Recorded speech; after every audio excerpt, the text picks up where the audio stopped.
College English Test, Band 6, Part 2, Listening Comprehension. Section A, Directions. In this section, you will hear 2 long conversations. At the end of each conversation, you will hear 4 questions. Both the conversation and the questions will be spoken only once. After you hear a question, you must choose the best answer from the 4 choices marked A, B, C, and D. Then mark the corresponding letter on answer sheet 1 with a single line through the center. Conversation 1. Wow, I would give anything to be more like Audrey Hepburn. I never really understood why so many girls were such big fans of her. I mean, I've seen the famous films, Roman Holiday, Breakfast at Tiffany's, and a few others. But I still don't fully get it. Was she that great of an actress? Well, for me, my adoration goes beyond her movies. She had such a classic elegance about her. She was always so poised, in part because she spent years training as a ballet dancer before becoming an actress. Why didn't she stick to dancing as a career? It seems it was fate. She suffered from inadequate nutrition during the war, and therefore a career as a professional dancer would have been too demanding on her body. So she focused on acting instead. Roman Holiday was her first big break, which made her a star. Was that the film that opened with her shopping for jewelry in New York City? You know, the scene. She was wearing a black dress and dark sunglasses, with a pearl necklace and long black gloves. I see the photo of her in that costume everywhere. No, that one is Breakfast at Tiffany's. That costume is often referred to as the most famous little black dress of all time. Her character in that film is very outgoing and charming, even though in real life, Audrey always described herself as shy and quiet. So, what did she do after her acting career? She dedicated much of her life to helping children in need. Her family received international aid during the war when she was growing up. I think that left a big impression on her. That's where I got the idea to volunteer for children's charity next weekend. I'll join you. I may not be as charming as Audrey Hepburn, but I'm all for supporting a good cause. Questions 1 to 4 are based on the conversation you have just heard. Question 1. What does the man say he never really understood?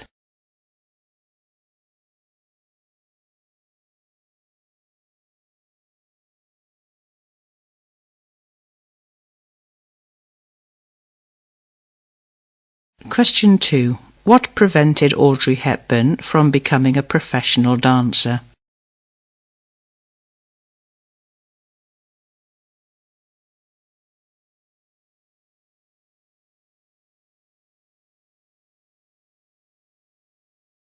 Question 3. What do we learn about Audrey Hepburn in real life?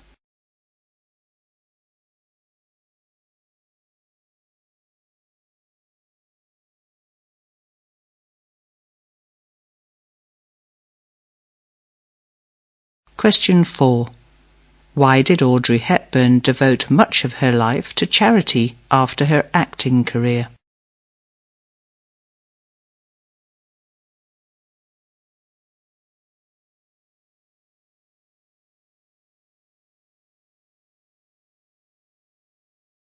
Conversation 2. So, how's our presentation about the restructuring of the company coming along? Fine.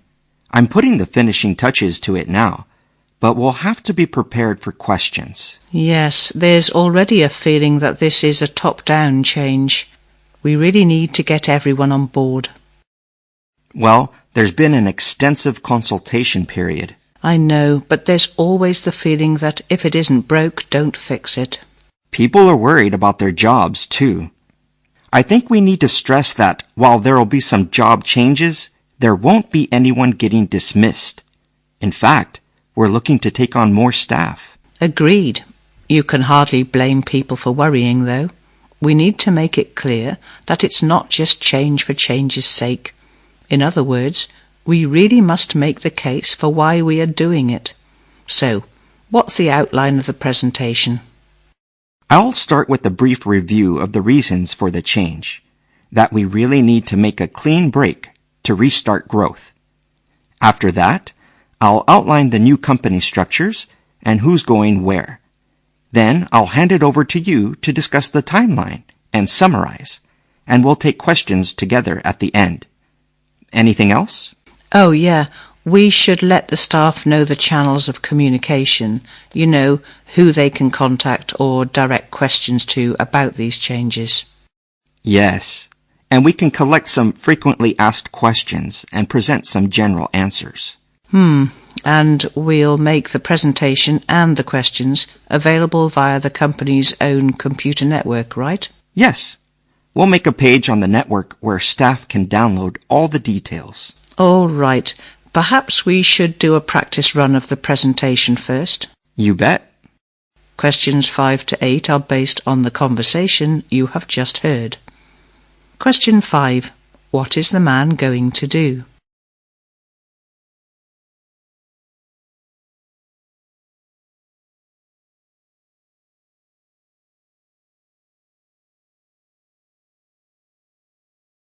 Question 6.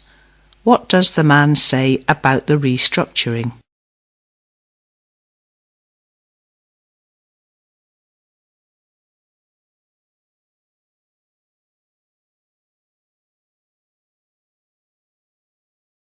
Question 7. What will the man explain first?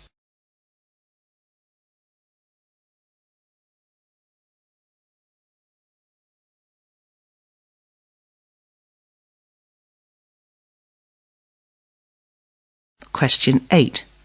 How can the staff learn more about the company's restructuring?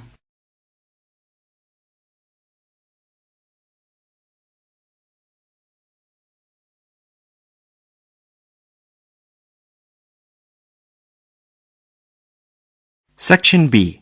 Directions. In this section, you will hear 2 passages.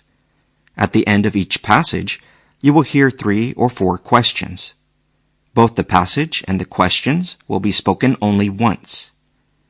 After you hear a question, you must choose the best answer from the 4 choices marked A, B, C, and D.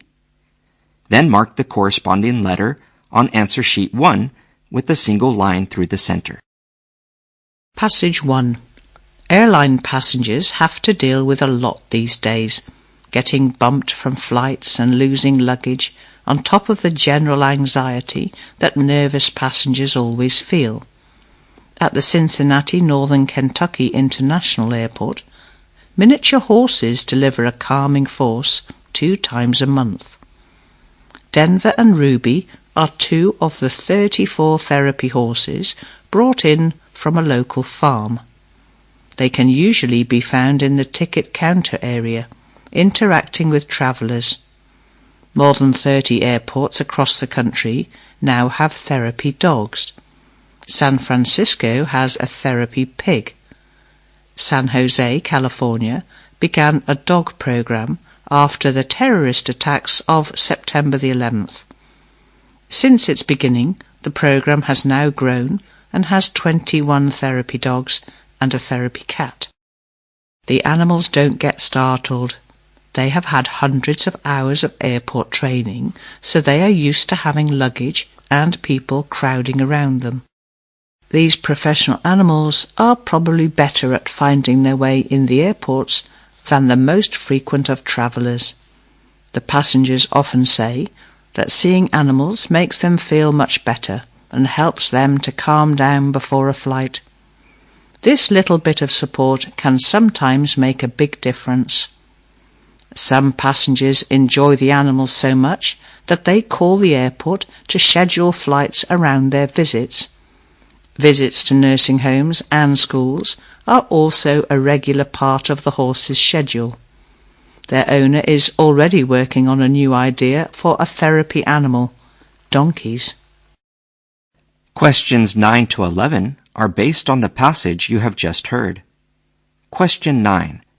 What is special about the Cincinnati, Northern Kentucky International Airport?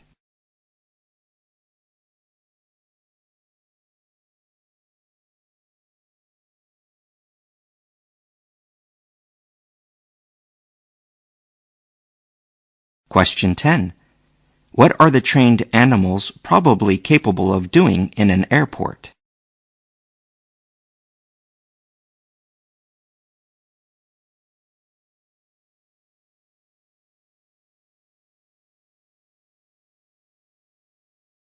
Question 11. What do some passengers try to do?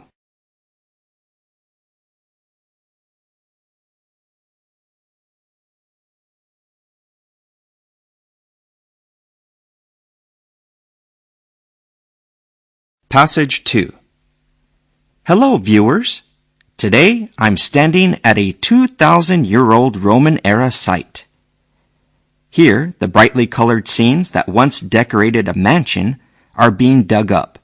These scenes are turning up in the southern French city of Arles, surprising the historians who have been working here since 2014. Patches of paint still cling to the stone walls of a bedroom and reception hall.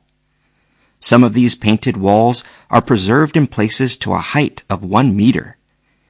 In addition, thousands of fragments that fell off the walls have been recovered. These pieces have been put back together with great care and display a variety of images. Some of these images include figures never seen before in France, such as a woman playing a stringed instrument, possibly a character from mythology. The paintings were done with such skill and with such expensive dyes that experts believed the artists originally came from Italy. They were likely hired by one of the city's elite. Perhaps a Roman official wanted Pompeii-like interior to remind him of home.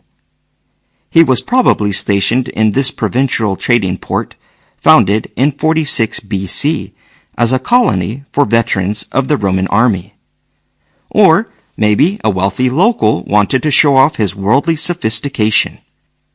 The paintings may yield even more stunning surprises as additional sections are put together like pieces of a puzzle.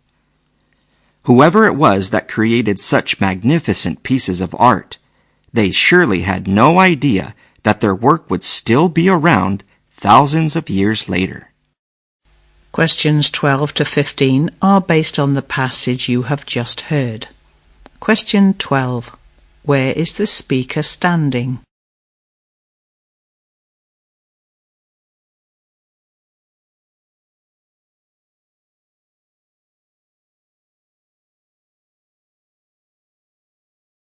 Question 13.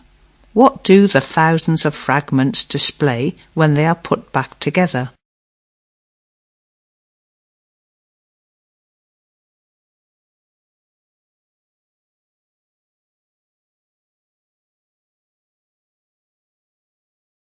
Question 14. What makes experts think the paintings were done by artists from Italy?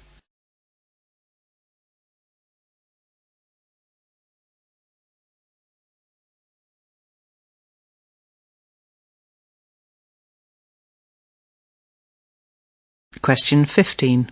What do we learn from the passage about the owner of the mansion?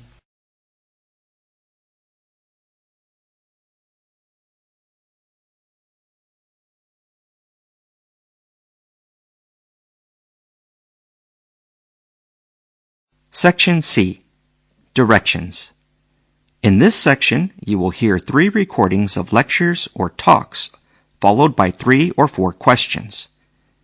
The recordings will be played only once. After you hear a question, you must choose the best answer from the 4 choices marked A, B, C, and D. Then, mark the corresponding letter on answer sheet 1 with a single line through the center. Recording 1. Good afternoon, class. Today, I want to discuss with you a new approach to empirical research.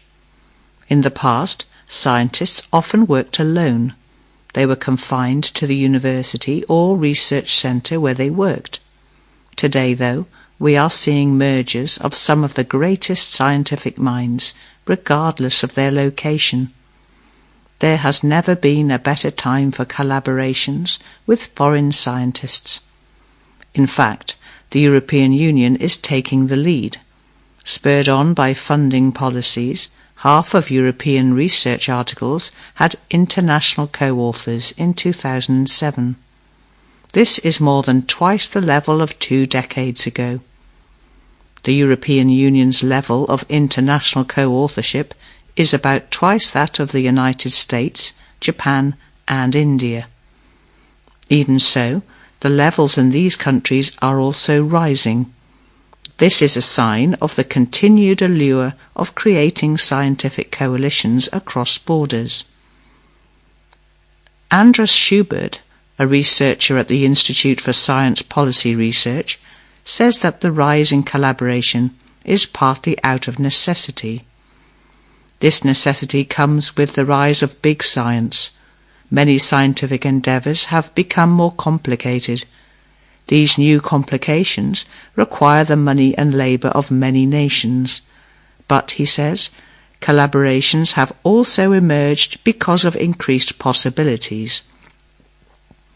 The Internet allows like-minded scientists to find each other. Simultaneously, dramatic drops in communication costs ease long-distance interactions. And there's a reward. Studies of citation counts show that internationally co-authored papers have better visibility. Schubert says international collaboration is a way to spread ideas in wider and wider circles. Caroline Wagner, a research scientist at George Washington University, notes that international collaborations offer additional flexibility. Whereas local collaborations sometimes persist past the point of usefulness because of social or academic obligations, international ones can be cultivated and dropped more freely. The collaborative trend is true across scientific disciplines. Some fields, though, have a greater tendency for it. Particle physicists and astronomers collaborate often. This is because they must share expensive facilities.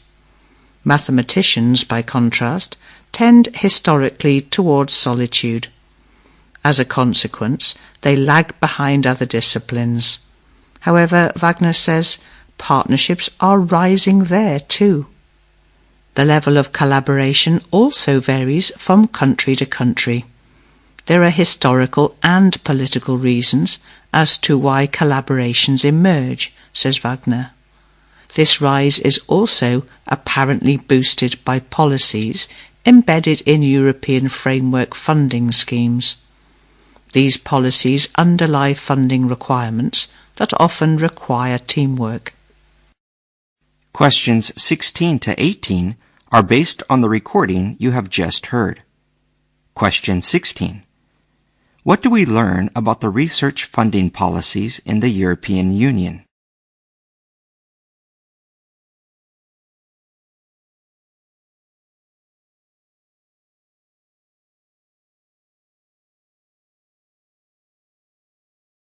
Question 17. Why do researchers today favor international collaboration?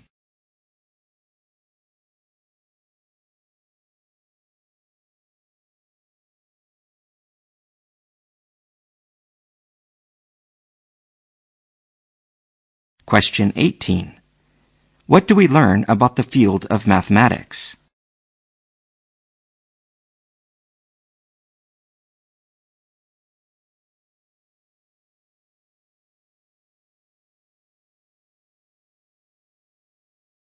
Recording 2. Good evening.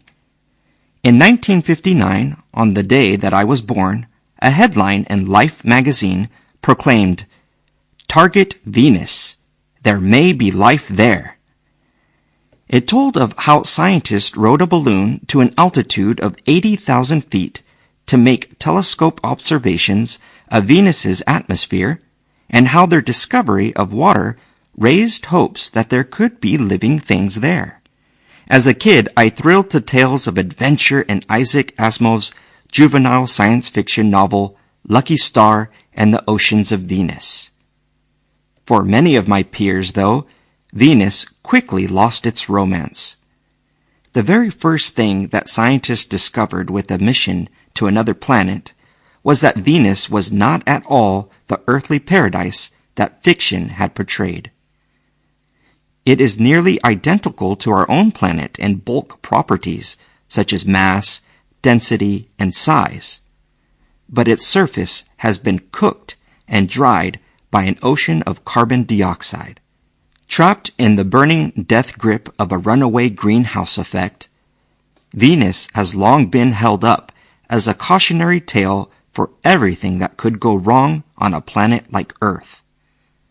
As a possible home for alien life, it has been voted the planet least likely to succeed. But I have refused to give up on Venus, and over the years my stubborn loyalty has been justified. The rocky views glimpsed by Venera 9 and other Russian landers suggested a tortured volcanic history. That was confirmed in the early 1990s by the American Magellan orbiter, which used radar to peer through the planet's thick clouds and map out a rich, varied, and dynamic surface. The surface formed mostly in the last billion years, which makes it fresher and more recently active than any rocky planet other than Earth. Russian and American spacecraft also found hints that its ancient climate might have been wetter, cooler, and possibly even friendly to life.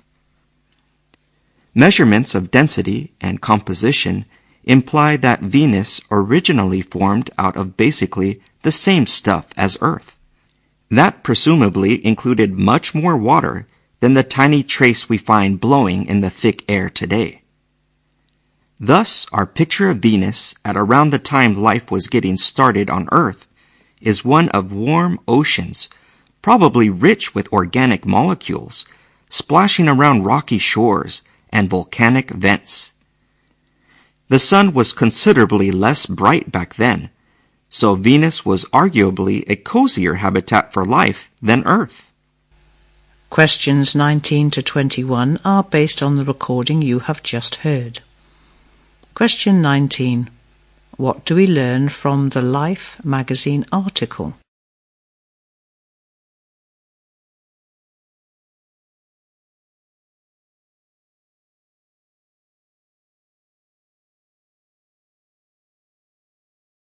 Question 20. What are scientists' findings about Venus?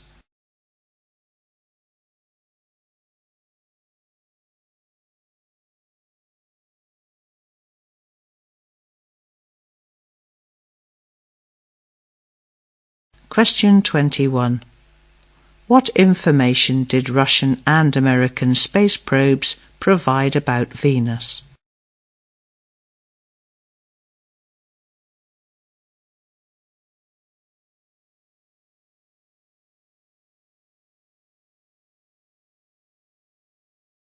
Recording 3.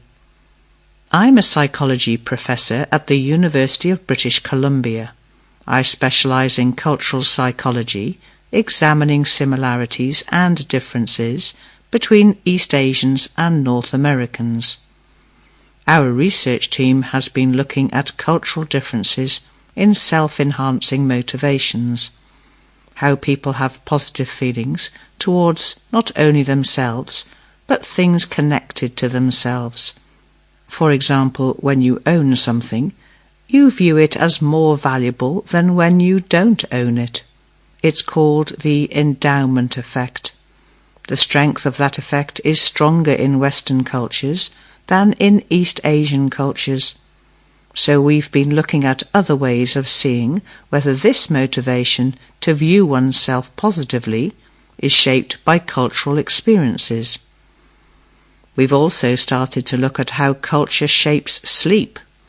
We are still in the exploratory stages of this project, although what's noteworthy is that East Asians on average sleep about an hour and a half less each night than North Americans do. And it's not a more efficient sleep, not like they're compressing relatively more value out of their hours.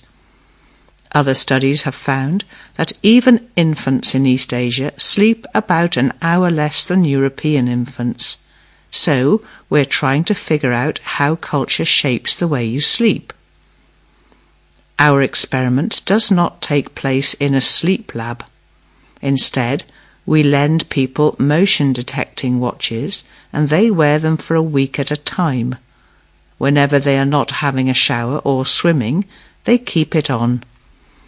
These kinds of watches are used in sleep studies as a way of measuring how long people are sleeping, how efficient their sleep is, and whether they are waking up in the night.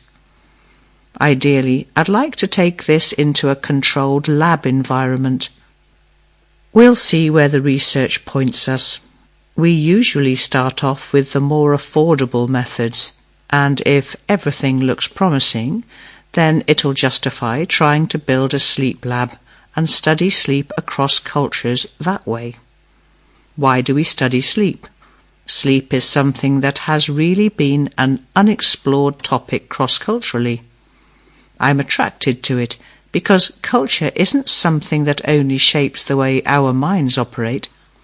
It shapes the way our bodies operate too, and sleep is at the intersection of those. Questions 22 to 25 are based on the recording you have just heard. Question 22. What does the speaker mainly study?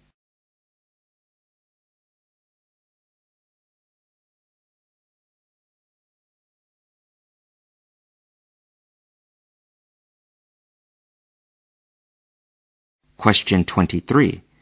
What does the speaker say about North Americans?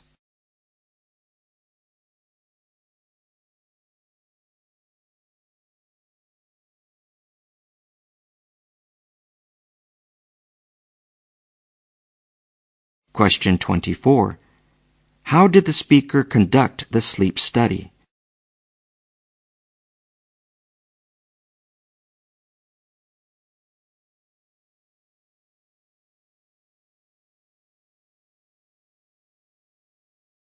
Question 25. What does the speaker say about research on sleep?